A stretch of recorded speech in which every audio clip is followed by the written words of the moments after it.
রাজনীতিবিদদের ভুল ধরে জবাবদিহিতা নিশ্চিত করায় গণমাধ্যমের কাজ, মন্তব্য মির্জা ফখরুলের নিরপেক্ষ থাকার আহ্বান। বড় পরিসরে শুরু হবে ফ্যামিলি কার্ড বিতরণ, বললেন সমাজ কল্যাণমন্ত্রী। কমবে জ্বালানি তেলের দাম, জানালেন প্রতিমন্ত্রী। স্বাধীনতা সার্বভৌমত্বের প্রশ্নে 1 ইঞ্চিও ছাড় দেবে না জামায়াত, সরকারি দলের বিরুদ্ধে অসহযোগিতার অভিযোগ আমিরের। হাম উপসর্গে আরো 5 জনের মৃত্যু, নতুন রোগে 1107, ডেঙ্গু আক্রান্ত 44 জন, সতর্ক থাকার আহ্বান চিকিৎসকদের। এবং রাউন্ড অফ 16-এ যেতে ভোরে মাঠে নামছে মেসির আর্জেন্টিনা, প্রতিপক্ষ কেপ ভার্দে লড়বে মেড ইন বাংলাদেশ জার্সি পরে।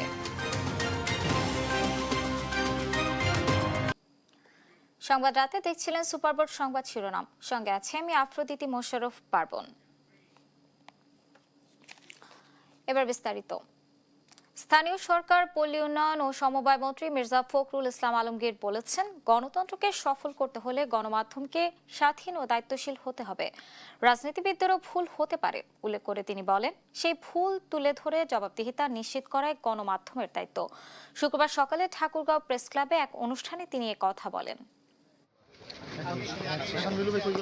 শুক্রবার সকালে ঠাকুরগাঁও প্রেস ক্লাবে অসহায় মানুষের মাঝে আর্থিক চেক বিতরণ অনুষ্ঠানে অংশ নেন স্থানীয় সরকার মন্ত্রী ও বিএনপির মহাসচিব মির্জা ফখরুল ইসলাম আলমগীর।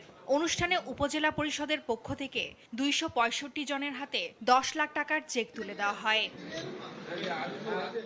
মির্জা ফখরুল বলেন, গণতন্ত্রকে সফল করতে হলে গণমাধ্যমকে স্বাধীন ও দায়িত্বশীল হতে হবে। রাজনীতিবিদদেরও ভুল হতে পারে উল্লেখ করে সেই ভুল তুলে ধরে জবাবদিহিতা নিশ্চিত করাই গণমাধ্যমের দায়িত্ব বলে মন্তব্য করেন মন্ত্রী। রাজনীতিবিদরা যে সমালোচনার ঊর্ধ্বে তা নন, রাজনীতিবিদরা অবশ্যই সমালোচনার মধ্যেই থাকবেন। রাজনীতিবিদদের সমালোচনা করাটাই হচ্ছে, আমি মনে করি যে সাংবাদিক জন্য উপযুক্ত কাজ, কারণ তাকে সঠিকভাবে ভুলটা ধরিয়ে দেওয়া, সঠিক পথে গাইড করা, এই বিষয়গুলো খুব জরুরি। মিডিয়া যদি আপনার শক্ত হয়, সেটা গণতন্ত্র শক্ত হয়, কারণ গণতন্ত্রের সাফল্য নির্ভর করে মিডিয়ার সাফল্যের উপরে। এ সময় মির্জা ফখরুল বলেন, দেশের পিছিয়ে পড়া জনগোষ্ঠীর উন্নয়নে সরকার নানা কাজ করছে।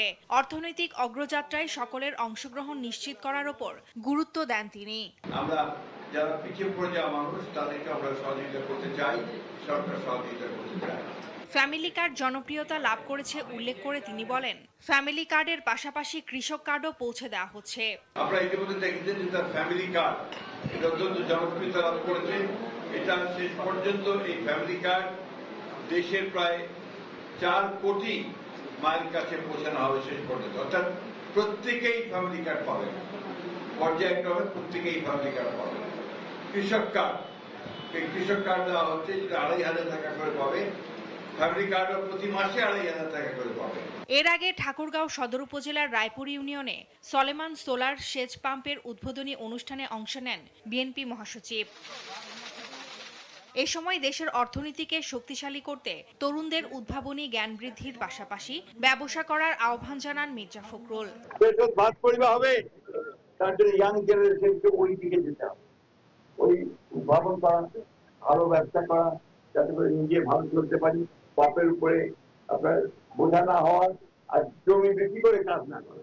মন্ত্রী বলেন, কৃষকদের সেচ ব্যয় কমানো ও কৃষিবান্ধব কৃষি ব্যবস্থা গড়ে তুলতে সৌরশক্তি চালিত প্রযুক্তির ব্যবহার বাড়ানো প্রয়োজন। আমি এই জন্য আমাদের শিক্ষিত ছেলেদেরকে বারবার করে বলি যে নিজেরা কিছু করার চেষ্টা করো। ফারজানা আফরোজ টুম্পা, নিউজ ডেস্ক, দেশ টিভি। ফ্রিডম নিয়ে এলো স্কুটি নাকি গোল্ড অফার। স্টিকারে থাকা কিউআর কোড স্ক্যান করে প্যাকের ভেতরের কোডটি দাও আর প্রশ্নের উত্তর দিয়ে জিতে নাও স্কুটি অথবা গোল্ড কয়েন। তথ্য সন্ত্রাস রুখতে সরকার সাইবার ল নিয়ে কাজ করছে বলে জানিয়েছেন তথ্য ও সম্প্রচার মন্ত্রী জহিরুদ্দিন স্বপন। শুক্রবার বিকেলে ল রিপোর্টার্স ফোরামের বার্ষিক সাধারণ সভায় তিনি বলেন, রাষ্ট্র এবং সমাজকে নিখুঁতভাবে গড়ে তুলতে গণমাধ্যমের ভূমিকা অপরিসীম। সভায় অ্যাটর্নি জেনারেল বলেন, ডিজিটাল অপরাধ দমনে প্রচলিত আইন অপ্রতুল, প্রয়োজন সময়োপযোগী নতুন আইনি কাঠামো গড়ে তোলা। শুক্রবার বিকেলে সুপ্রিম কোর্ট অডিটোরিয়ামে অনুষ্ঠিত হয় ল রিপোর্টার্স ফোরামের বার্ষিক সাধারণ সভা। সাধারণ সভার সফলতা কামনা করছি। এতে অংশ নিয়ে attorney general barrister Ruhul Quddus Kajal বলেন, প্রযুক্তির দ্রুত বিকাশের সঙ্গে পাল্লা দিয়ে ডিজিটাল অপরাধের ধরন বদলাচ্ছে। এসব অপরাধ দমনে বিদ্যমান আইন পর্যাপ্ত নয় উল্লেখ করে তিনি সময় উপযোগী নতুন আইনি কাঠামো প্রণয়নের উপর জোর দেন। প্রতিদিন ডিজিটালি আমরা যে সমস্ত অপরাধ দেখি, গুটি কয়েক আইন ছাড়া এই সমস্ত ডিজিটাল এভিডেন্সগুলো কিন্তু প্রচলিত ধারার বিচার ব্যবস্থায় সাধারণত ব্যবহার করা হয় না। সময় এসেছে অথেন্টিক ডিজিটাল এভিডেন্সকে আপনার যে কোনো ট্রায়ালের ক্ষেত্রে বাধ্যতামূলক গ্রহণ করার জন্য সার্বজনীন আইন প্রণয়ন করতে হবে। তথ্য ও সম্প্রচার মন্ত্রী জহিরুদ্দিন স্বপন বলেন, তথ্য সন্ত্রাস রোধে সরকার নতুন সাইবার আইন নিয়ে কাজ করছে। একই সঙ্গে রাষ্ট্র ও সমাজ গঠনে গণমাধ্যমের দায়িত্বশীল ভূমিকার কথাও তুলে ধরেন তিনি। আমরা রাষ্ট্র সরকার এই পরিস্থিতিটাকে বিবেচনায় নিয়ে আমরা দেশের সাইবার লকে নিয়ে কাজ করতে শুরু করেছি। প্রয়োজনীয় আইনি সংস্কার এবং রূপান্তর প্রক্রিয়ার সঙ্গে সামঞ্জস্য করে এটাকে অ্যাপ্লিকেবল করা, এটাকে ডুয়েবল করা, এটাকে ওয়ার্কেবল করা, এর জন্য যে পরামর্শগুলি সেগুলি আপনাদের কাছ থেকে নেয়ার জন্য আমরা আপনাদের দ্বারস্থ হব। এ সময় সাংবাদিকদের তথ্য নির্ভর বস্তুনিষ্ঠ সংবাদ প্রচারের আহ্বান জানান তথ্যমন্ত্রী। সংঘবদ্ধভাবে কি দায়িত্ব পালন করা উচিত। তাইফুর রহমান তুহিন, দেশ টিভি, ঢাকা। চলতি মাস থেকে প্রশাসনের সহায়তায় সারা বাংলাদেশের 300টি নির্বাচনী এলাকায় ফ্যামিলি কার্ড কর্মসূচি শুরু হবে বলে জানিয়েছেন সমাজ কল্যাণ এবং মহিলা ও শিশু বিষয়ক মন্ত্রী ডক্টর এসজেডএম জাহিদ হোসেন। শুক্রবার সকালে চট্টগ্রামের অক্সিজেন রৌফাবাদের সরকারি শিশু পরিবার এবং ছোটমণি নিবাস পরিদর্শন শেষে তিনি কথা বলেন। মন্ত্রী বলেন, ফ্যামিলি কার্ড বিতরণের ক্ষেত্রে কিছু ভুল ত্রুটি হচ্ছে। আগামীতে সবকিছুর ঊর্ধ্বে থেকে এই কার্যক্রম পরিচালনা করার চেষ্টা চলছে। নিজের বাচ্চাকে যেভাবে কোলে পিঠে রেখে তার সমস্ত সে কথা বলতে পারে না, তার প্রস্রাব পায়খানা ঠিক মতো করানোর, সময় মতো খাওয়ানো যেরকম ভাবে করতেন, ঠিক একইভাবে এটা কিন্তু একটা কঠিন চ্যালেঞ্জ। যে যত কথাই আমরা বলি না কেন, বাস্তবে এটা কিন্তু খুবই কঠিন কাজ। নাগরিকদের স্বস্তি দিতে সরকার এলপিজি সিলিন্ডারের দাম কমিয়েছে বলে জানিয়েছেন বিদ্যুৎ, জ্বালানি ও খনিজ সম্পদ প্রতিমন্ত্রী অনিন্দ্য ইসলাম অমিত। শনিবার যশোর সার্কিট হাউসে মতবিনিময় সভা শেষে তিনি বলেন, বৈশ্বিক পরিস্থিতি পরিবর্তন হয়, রাতারাতি মূল্য সমন্বয় করা হচ্ছে। বলেন, ধাপে ধাপে জ্বালানির দামও কমাবে সরকার। সংকটের কারণে এই জ্বালানির মূল্য বৃদ্ধির কারণে দফায় দফায় এলপিজি গ্যাসের দাম বৃদ্ধি পেয়েছে, এলপিজি সিলিন্ডারের মূল্য বৃদ্ধি পেয়েছে। যখনই বৈশ্বিক পরিস্থিতির পরিবর্তন হচ্ছে এবং মূল্য সমন্বয় হচ্ছে, আমরা তাৎক্ষণিকভাবে বাংলাদেশ এটা মূল্য সমন্বয় করছি। দুই একটি জায়গায় আমরা অভিযোগ পাচ্ছি কারোর বিল নিয়ে সমস্যা, বৈদ্যুতিক বিল নিয়ে। আমরা প্রত্যেকটা বিদ্যুৎ অফিসে আমরা আলাদা হেল্প ডেস্ক রেখেছি। বিদ্যুৎ বিল নিয়ে যদি কোনো অভিযোগ থাকে, নিকটস্থ বিদ্যুৎ অফিসে যদি যোগাযোগ করে, আমরা তাৎক্ষণিকভাবে সেটা সমাধান করার চেষ্টা করব। দেশের স্বাধীনতা ও সার্বভৌমত্বের প্রশ্নে 1 ইঞ্চিও ছাড় দেওয়া হবে না বলে হুঁশিয়ারি দিয়েছেন জাতীয় সংসদের বিরোধী দলীয় নেতা ও জামায়াত আমির ডক্টর শফিকুর রহমান। শুক্রবার সকালে নেত্রকোনা সার্কিট হাউসে সাংবাদিকদের সঙ্গে মতবিনিময়কালে তিনি কথা বলেন। এ সময় জামায়াত আমির সরকারি দলের বিরুদ্ধে নানা ক্ষেত্রে অসহযোগিতার অভিযোগ করেন। শুক্রবার সকালে নেত্রকোনা সার্কিট হাউসে সাংবাদিকদের সঙ্গে মতবিনিময় করেন জাতীয় সংসদের বিরোধী দলীয় নেতা ও জামায়াতে ইসলামীর আমির ডাক্তার শফিকুর রহমান। তিনি বলেন, দেশের স্বাধীনতা ও সার্বভৌমত্বের প্রশ্নে 1 ইঞ্চিও ছাড় দেওয়া হবে না। বলেন, সীমান্তে বিজিবির পাশাপাশি দেশপ্রেম নিয়ে জনগণও পাহারা দেবে। আমি প্রাইমারিলি আপনাদেরকে এতটুকু বলবো যে দেশ আমাদের যে সবার 1 ইঞ্চি জায়গা কেন একটা বালুর উপরে কাউকে পা রাখতে হবে। এই জায়গায় আমাদের বিজিবির পাশাপাশি আমরা সবাই বিজিবি হয়ে আমরা ওখানে দাঁড়াই যাব। বিজিবির হাতে অস্ত্র থাকবে, আমাদের বুকের দেশপ্রেমের অস্ত্র নিয়ে আমরা দাঁড়াই যাব। এ সময় সবাইকে ঐক্যবদ্ধ থাকার আহ্বান জানান জামায়াত আমির। তবে তিনি সরকারি দলের বিরুদ্ধে নানা ক্ষেত্রে অসহযোগিতার অভিযোগ করেন। একটা সরকারের 2টা অঙ্গ, একটা সরকারি দল, একটা বিরোধী দল। সরকারি দল ভালো কিছু করলে বিরোধী দল সমর্থন দেবে, কারণ এটা দেশ এবং জাতির স্বার্থ। আর সরকারি দল কোনো ভুল করলে বিরোধী দল ধরে নেবে। যদি ধরিয়ে দেওয়ার এই কাজটি সরকারি দল সহজভাবে না নেয়, তখন বিরোধী দল সংসদের ভিতরে জনগণের হয়ে অবশ্যই প্রয়োজনে বাগের করতেন। পরে জেলা পাবলিক হল মিলনায়তনে রোকন সম্মেলনে অংশ নেন জামাত আমির। তাসফিয়া ইসলাম, নিউজ ডেস্ক, দেশ টিভি। মিয়ানমারের রাখাইনে ফের তুমুল সংঘাত শুরু হয়েছে। আরাকান আর্মির অবস্থান লক্ষ্য করে একের পর এক বিমান হামলা চালাচ্ছে জান্তা বাহিনী। বিস্ফোরণের বিকট শব্দে কেঁপে উঠছে বাংলাদেশের সীমান্তবর্তী এলাকা টেকনাফ। এতে স্থানীয়দের মধ্যে ছড়িয়ে পড়েছে আতঙ্ক। আর সীমান্তের সতর্ক অবস্থানে রয়েছে বিজিবি। মিয়ানমারের রাখাইন রাজ্যের প্রায় ৯০% এলাকা বর্তমানে আরাকান আর্মির নিয়ন্ত্রণে। আর নিয়ন্ত্রণ পুনরুদ্ধারে আরাকান আর্মির অবস্থান লক্ষ্য করে বিমান হামলা শুরু করেছে জান্তা বাহিনী। বুধবার সকাল থেকেই গভীর রাত পর্যন্ত সীমান্তের ওপারে মংরু ও বুথিডং এলাকায় হেলিকপ্টার থেকে দফায় দফায় বোমা হামলা চালানো হয়। বৃহস্পতিবার দুপুরেও চলে হামলা। বিকট বিস্ফোরণের শব্দে কেঁপে ওঠে সীমান্তবর্তী এলাকা টেকনাফ। রাতের ৯টার দিকে বিকল একটা আওয়াজ পেয়েছি মায়ানমার থেকে। ওইটা নিয়ে আমরা একটু আতঙ্ক সৃষ্টির মধ্যে আছি আর কি। ২-৩টা শব্দ শুনছি, বড় বড় শব্দ শুনছি। বই রাখছে আর কি, বেশি বই রাখছে। ছোট বাচ্চারা খুব বই পাইছে। সীমান্তের ওপারে সংঘাত তীব্র হওয়ায় নতুন করে রোহিঙ্গা অনুপ্রবেশের আশঙ্কা করছেন স্থানীয়রা। তাই সীমান্তে আরো কঠোর নজরদারির দাবি জানিয়েছেন তারা।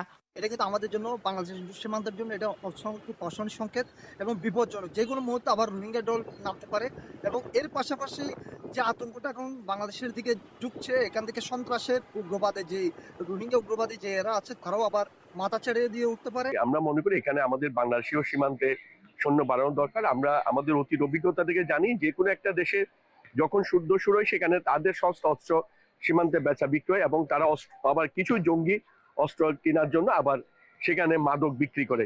সীমান্তে সর্বোচ্চ সতর্ক অবস্থানে রয়েছে বিজিবি। পাশাপাশি সীমান্তবর্তী এলাকার বাসিন্দাদেরও সতর্ক থাকার আহ্বান জানিয়েছে স্থানীয় প্রশাসন।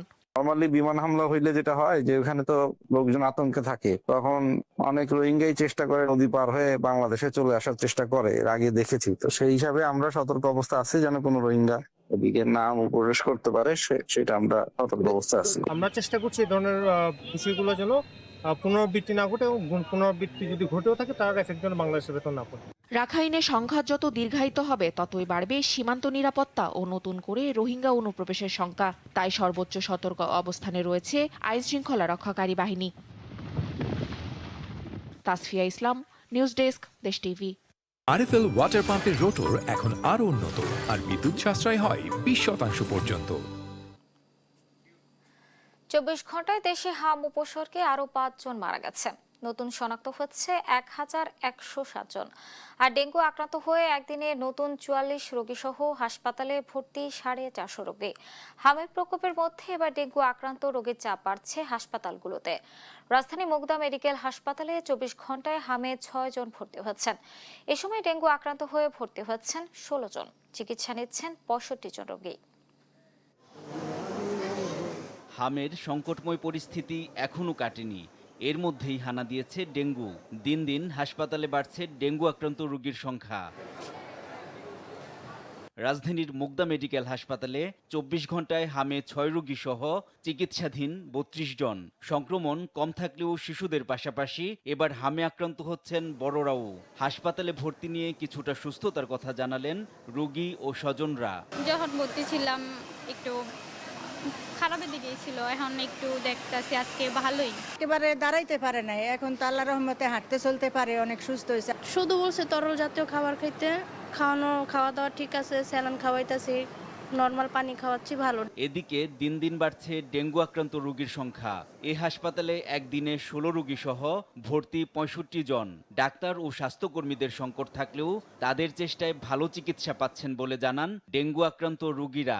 হাসপাতাল থেকে ওষুধ দিলেও কিছু ওষুধ বাইরে থেকে কিনতে হচ্ছে তাদের। এই যে গাড়ি নিয়ে এসে ও গাড়ির মধ্যে ওষুধ নাই, ভেতরে বলে আছে, ওই ভেতরে কথা কয় আর আইসি না, এখানে আইসি না। কোনো ওষুধ ডাক্তার লিখে দেয়, এগুলো ওনারা আবার টোকেন করে দেয় যে এগুলো নিয়ে আসেন, এগুলো বাড়িতে কিনতে হবে। আর যেগুলো হসপিটালের মধ্যে আছে এগুলো ওনার টার্ম টু টার্ম দিয়ে দিতেছে। ওনাদের ব্যবহারও ভালো আছে, কিন্তু পেশেন্টের চাপ বেশি, তো সবসময় তো আর আসা সম্ভব না, একটু যাইতে হয় মাঝে মধ্যেই, আর কিছুই না। ডেঙ্গু ও হামের রোগীদের চাপ বাড়ায় হাসপাতালটিতে হিমশিম খেতে হচ্ছে নার্সদের। নার্সের সংখ্যা বাড়ালে রোগীরা পরিপূর্ণ সেবা পেত বলে দাবি করেন স্বজনরা। এনআই নাহিদ, দেশ টিভি, ঢাকা। 6 মাসের মধ্যে দেশের সব 50 শয্যার হাসপাতালকে 100 শয্যায় উন্নীত করা হবে বলে জানিয়েছেন স্বাস্থ্যমন্ত্রী সরদার সাখাত হোসেন। শুক্রবার বিকেলে নরসিংদীর মনোহরদী উপজেলা পরিষদ প্রাঙ্গণে কৃষকদের মাঝে বীজ, লেবুর চারা ও সার বিতরণ অনুষ্ঠানে এসব কথা বলেন। তিনি বলেন, উপজেলা পর্যায়ে হাসপাতালে 10 শয্যার কিডনি ডায়ালিসিসের ব্যবস্থা করা হবে। সারা বাংলাদেশের সকল 50 শয্যা হাসপাতালকে আমরা 1 শয্যায় রূপান্তরিত করতে যাচ্ছি। সারা বাংলাদেশের প্রত্যেকটা উপজেলায় আরো 10টা করে বেড দিয়ে আমরা কিডনি ডায়ালিসিসের ব্যবস্থা করব, যাতে করে আমাদের কিডনি রোগীদের আর ঢাকা গিয়ে কষ্ট না করতে হয়। জনবান্ধব বাজেট প্রণয়ন এবং সফল বিদেশ সফরে দেশের ভাবমূর্তি উজ্জ্বল করায় প্রধানমন্ত্রীকে অভিনন্দন জানিয়ে রাজধানীতে পৃথক আনন্দ মিছিল করেছে জাতীয়তাবাদী ছাত্র দল ও স্বেচ্ছাসেবক দল। একদিনে জুলাই বিপ্লবের স্মৃতি স্মরণে রাজধানীতে বর্ণাঢ্য র্যালি করেছেন প্রাথমিক ও গণশিক্ষা প্রতিমন্ত্রী ববি হাজাজ। কল্যাণমুখী বাজেট প্রণয়ন এবং মালয়েশিয়া ও চীন সফরে দেশের ভাবমূর্তি উজ্জ্বল করায় প্রধানমন্ত্রীকে অভিনন্দন জানিয়েছে জাতীয়তাবাদী ছাত্রদল। শুক্রবার বিকেলে রাজধানীর বনানীর প্রাইম এশিয়া বিশ্ববিদ্যালয়ের সামনে শুভেচ্ছা মিছিল করে বেসরকারি বিশ্ববিদ্যালয় শাখা ছাত্রদল। মিছিলে অংশ নিয়ে ছাত্রদলের কেন্দ্রীয় সভাপতি রাকিবুল ইসলাম বিদায়ী ফ্যাসিস্ট সরকারের তীব্র সমালোচনা করেন। বলেন, বিগত সরকার দেশের শিক্ষা ব্যবস্থাকে ধ্বংসের দ্বার প্রান্তে নিয়ে গিয়েছিল। তবে বর্তমান সরকারকে শিক্ষা বান্ধব হিসেবে উল্লেখ করে তিনি সরকারের বিভিন্ন পদক্ষেপের প্রশংসা করেন। আমরা বিভিন্ন সময় দেখেছি বেসরকারি বিশ্ববিদ্যালয় পর্যায়ে কর আরোপ করা এবং দরিদ্র মেধাবী শিক্ষার্থীদের জন্য আমরা যেভাবে চেয়েছি সেভাবে কোনো সময়ই আমরা সুবিচার পাইনি। কিন্তু আমরা আজকে আন্তরিকভাবে ধন্যবাদ জানাই জনাব তারেক রহমানকে। তিনি প্রধানমন্ত্রী হিসাবে দায়িত্ব গ্রহণের পর প্রথম বাজেটেই তার সরকারের প্রথম বাজেটেই তিনি বেসরকারি বিশ্ববিদ্যালয়ের উপর কর হ্রাস করেছেন। এদিকে জনবান্ধব বাজেট এবং বিদেশ সফর সফল হওয়ায় প্রধানমন্ত্রীকে অভিনন্দন জানিয়ে মিছিল করেছে স্বেচ্ছাসেবক দল। ঢাকা মহানগর দক্ষিণের সাবেক সাধারণ সম্পাদক নজরুল ইসলাম নোমানের নেতৃত্বে কাকরাইল এলাকায় এই শুভেচ্ছা মিছিল অনুষ্ঠিত হয়। অন্যদিকে জুলাই বিপ্লবের স্মৃতি ধরে রাখতে প্রাথমিক ও গণশিক্ষা প্রতিমন্ত্রী ববি হাজ্জাজের নেতৃত্বে রাজধানীতে অনুষ্ঠিত হয়েছে জুলাই র্যালি। শুক্রবার বিকেলে কল্যাণপুর থেকে শুরু হয় এই র্যালি। এতে অংশ নিয়ে জুলাইয়ের চেতনাকে ধারণ করার আহ্বান জানান প্রতিমন্ত্রী। যেই স্পিরিটে, যেই বিশ্বাসে জুলাইয়ের গণঅভ্যুত্থানে আমরা সকলে মিলে দাঁড়িয়েছিলাম, বিশেষ করে আমাদের তরুণরা, সেই স্পিরিট আমরা এখনো ধারণ করি। নতুন বাংলাদেশ বিনির্মাণে জুলাইয়ের স্পিরিটকে ধারণ করে সবাইকে এগিয়ে যাওয়ার প্রত্যয় ব্যক্ত করেন বক্তারা। জুনায়েদ আল হাবিব, দেশ টিভি, ঢাকা। এবার আইডিএলসি বাণিজ্য বার্তা।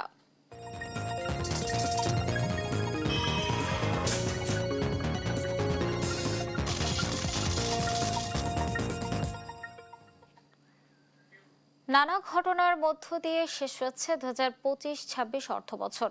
এ সময় সার্বিক অর্থনীতিতে কিছুটা প্রবৃদ্ধি দেখা গেলেও মূল্যস্ফীতি ও রপ্তানি আয় চ্যালেঞ্জ অব্যাহত ছিল। অন্যদিকে জিডিপি প্রবৃদ্ধি, প্রবাসী আয় ও রাজস্ব আদায় গত অর্থ বছরের তুলনায় বেড়েছে। যদিও বিশ্লেষকেরা বলছেন, মধ্যপ্রাচ্যের সংঘাত সহ বৈশ্বিক পরিস্থিতির কারণে বিদায়ী অর্থ বছরে দেশের অর্থনীতির প্রধান সূচকগুলোতে নেতিবাচক প্রবৃদ্ধি হয়েছে। তবে নতুন অর্থ বছরে সামষ্টিক অর্থনীতি ঘুরে দাঁড়াবে বলে মনে করেন তারা। আরাফাত ইসলামের রিপোর্ট। 9,38,000 কোটি টাকার বিশাল বাজেট নিয়ে শুরু হয়েছে 2026-27 অর্থ বছর। চলতি বছর দেশের অর্থনীতিকে একাধিক কঠিন চ্যালেঞ্জ মোকাবেলা করতে হবে। এমন বাস্তবতায় প্রশ্ন হচ্ছে, কেমন অর্থনীতি নিয়ে শুরু করলো নতুন অর্থবছর? বিশ্লেষণে দেখা যায়, বিগত 4 অর্থবছর পর্যন্ত মোট দেশজ উৎপাদন বা জিডিপি প্রবৃদ্ধি কমলেও গত অর্থবছরে তা বেড়েছে। বিবিএস এর সাময়িক হিসেবে সদ্য বিদায়ী অর্থবছরে জিডিপি প্রবৃদ্ধি হয়েছে 4.14%। গত 4 অর্থবছর ধরে দেশে উচ্চ মূল্যস্ফীতি বিরাজ করছে। গেল অর্থবছরের সাময়িক হিসেবে দেখা যাচ্ছে, গড় মূল্যস্ফীতির হার ছিল 8.63%। নতুন অর্থবছরে সরকার তা 7.5% নামিয়ে আনতে চায়। গত অর্থবছরের 3 মাস ছাড়া বাকি 9 মাসই পণ্য রপ্তানি কমেছে। ইপিবির তথ্য বলছে অর্থবছর শেষে $48 বিলিয়ন পণ্য রপ্তানি হয়েছে, যা এর আগের বছরের তুলনায় 0.58% কম। গেল অর্থবছরে 5,03,000 কোটি টাকার লক্ষ্যমাত্রার বিপরীতে এনবিআর এর রাজস্ব আদায় হয়েছে 4,15,000 কোটি টাকা, যদিও লক্ষ্যমাত্রার চেয়ে ঘাটতি হয়েছে প্রায় 88,000 কোটি টাকা। তবে 2024-25 অর্থবছরের তুলনায় আদায় বেড়েছে 12% বেশি। বাংলাদেশ ব্যাংকের তথ্যানুযায়ী 2025-26 অর্থবছরে রেমিটেন্স এসেছে $35.56 বিলিয়ন, যা দেশের ইতিহাসে একক অর্থবছরে সর্বোচ্চ প্রবাসী আয়ের রেকর্ড। সেই হিসেবে আগের অর্থবছরের তুলনায় প্রবৃদ্ধি হয়েছে 17.30%। একই সময়ে দেশের বৈদেশিক মুদ্রার রিজার্ভও বেড়েছে। বিশ্লেষকদের মতে বৈশ্বিক অস্থিরতার কারণে গত অর্থবছরে দেশের সামষ্টিক অর্থনীতি চাপে ছিল। অয়েল প্রাইসের ফলে সারা পৃথিবীতে একটা ধাক্কা খেয়েছে, প্রায় প্রত্যেকের ইকোনমিক গ্রোথ কম। হ্যাঁ, তো সেই জন্য আমি বলবো যে হ্যাঁ, ইকোনমির গ্রোথ খুব ভালো হয় নাই, এটা পরিষ্কার। তবে আমি আশাও করি নাই। আমরা আশা করব এই অর্থ বছরে যদি এটা ঘুরে দাঁড়াতে পারে। আরাফাত ইসলাম, দেশ টিভি, ঢাকা। নতুন গাড়িটার স্বপ্ন পূরণে সবাই মিলে যায় খুশির মিছিলে। 40 বছর ধরে এমন অসংখ্য খুশির মিছিলে ছিল আইডিএলসি, থাকবে আগামীতেও। ঢাকা বিশ্ববিদ্যালয়ের টিএসসিতে বড় পর্দায় খেলা দেখবেন সমর্থকরা। সেখানে রয়েছেন আমাদের সহকর্মী আলফি রায়হান, সরাসরি যোগ দিচ্ছেন তিনি। আলফি, আমাদেরকে জানাবেন আর্জেন্টিনা কেপ ভার্দের ম্যাচ নিয়ে সমর্থকরা কি বলছেন? আমি আসলে রয়েছি টিএসসিতে, যেখানে খেলাধুলা দেখার জন্য আসলে বিশ্বকাপ খেলার যে আমেজ, এটা কিন্তু এখান থেকে আসলে পুরোপুরি দেখলেই বোঝা যায় যে খেলার যে আমেজটা। আসলে আজকে আর্জেন্টিনার কেপ ভার্দের যে ম্যাচটি, একটি বিশাল একটি নতুন রেকর্ডের সম্ভাবনা রয়েছে এমনটি কিন্তু অনেকে বলছে। আবার এখানে কিন্তু আসলে যদি আমরা দেখি যে আর্জেন্টিনা আর কেপ ভার্দের যে দুটি দল, তাদের যদি আসলে আমরা যদি সমীকরণ মিলাতে যাই, তাহলে কিন্তু সেই হিসেবে আর্জেন্টিনা থেকে যোজনে পিছিয়ে আছে কেপ ভার্দে। তবে এখানে সবথেকে বড় কথা হচ্ছে যে এই কেপ ভার্দের সাথে আজ পর্যন্ত আর্জেন্টিনার যে কয়টি ম্যাচ হয়েছে, সেই ম্যাচে কোনোদিন আর্জেন্টিনা কিন্তু আসলে জিততে পারেনি, বা কেপ ভার্দের সাথে ওইরকমভাবে তারা কখনো ড্র হয়েছে বা খেলা কোনো ফলাফল আসেনি। তবে জয় লাভ হয়নি, এটাও কিন্তু একটি কথা রয়েছে। তবে কেপ ভার্দের যেই প্রেসিডেন্ট রয়েছে, তিনি কিন্তু আসলে একটি হুঙ্কার দিয়েই রেখেছেন যে তারা খেলার জন্য নামে না, শুধু তারা হচ্ছে জয়ের জন্যই নামে। আর্জেন্টিনাকে হারানোর সক্ষমতা তাদের রয়েছে, এমনটি কিন্তু তারা আমাদেরকে আমরা জেনেছি। তিনি এমন একটি হুঙ্কার আগে থেকে দিয়ে রেখেছে। আমি যদি আমার এখান থেকে একটু দেখাই যে এখানকার যে আমেজ, আসলে খেলা ভক্ত, খেলাপ্রেমী মানুষদের যে আমেজ, আর্জেন্টিনা সমর্থক থেকে শুরু করে নানান দেশের সমর্থকেরা এখানে আসলে খেলা দেখতে আসছেন। খেলা আসলে ভোর 4টায় শুরু হবে, সেই আমেজ কিন্তু এখনই দেখা যাচ্ছে। তাদের প্রিয় দলের জার্সি পরে তারা এখানে খেলা দেখতে এসেছেন এবং তারা আসলে এখানে এসে তারা জড়ো হচ্ছেন। কেউ হচ্ছে ফ্রেন্ডদের সাথে, কেউ হচ্ছে তাদের নানান গার্জিয়ানদের সাথে এসে কিন্তু তারা খেলা উপভোগ করার জন্য এসেছেন। তবে আর্জেন্টিনার ম্যাচ বা ব্রাজিলের ম্যাচ, বড় ধরনের যে ম্যাচগুলো, সেই ম্যাচগুলো ঘিরে যে তাদের একটু বাড়তি উন্মাদনা থাকে, সেটা কিন্তু আসলে এইসব জায়গাগুলো দেখলেই বোঝা যায়। এই ছিল আমার কাছে খেলা নিয়ে এখান থেকে সর্বশেষ তথ্য। আলবি, আপনাকে ধন্যবাদ। দর্শক, ঢাকা বিশ্ববিদ্যালয়ের টিএসসিতে বড় পর্দায় খেলা দেখবেন সমর্থকরা। সেখানের সার্বিক পরিস্থিতি জানাচ্ছিলেন আমাদের সহকর্মী। দেশে ক্রীড়াঙ্গনের উন্নয়নে সরকার সর্বোচ্চ গুরুত্ব দিচ্ছে বলে জানিয়েছেন যুব ও ক্রীড়া প্রতিমন্ত্রী আমিনুল হক। শুক্রবার বিকেলে বনানী পার্কে শাহ সিমেন্ট ইমা মিডিয়া কাপ ফুটবল টুর্নামেন্টে পরিদর্শনে এসে তিনি বলেন, দেশের প্রতিটি জেলায় খেলার মাঠ সংস্কারের কাজ চলমান রয়েছে। এদিকে টুর্নামেন্টে নিজেদের অপরাজিত যাত্রা ধরে রেখেছে দেশ টেলিভিশন। দিনের প্রথম ম্যাচে নেক্সাস টিভিকে হারানোর পর বিকেলে গ্রিন টিভির সাথে ড্র করে গ্রুপ পর্বে শীর্ষস্থান ধরে রেখেছে তারা। শাহ সিমেন্ট ইমা মিডিয়া কাপ ফুটবলে শুক্রবার মাঠের লড়াইয়ে নামে দেশ টেলিভিশন। বনানী পার্কে দিনের প্রথম ম্যাচে নেক্সাস টিভির মুখোমুখি হয় তারা।